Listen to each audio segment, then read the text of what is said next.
Bienvenidos a mi video. Voy a hacer un squishy de comida kawaii, entonces vamos a empezar. Los materiales que voy a estar utilizando va a ser un lápiz, un sacapunta metálico y también una goma de borrar y también cinta y tijeras. Voy a estar utilizando esta imagen.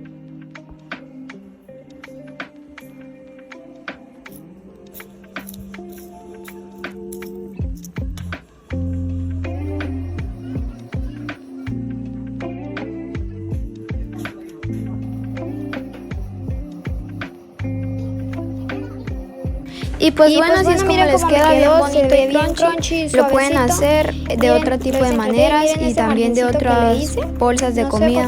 Bueno, entonces espero que les haya gustado.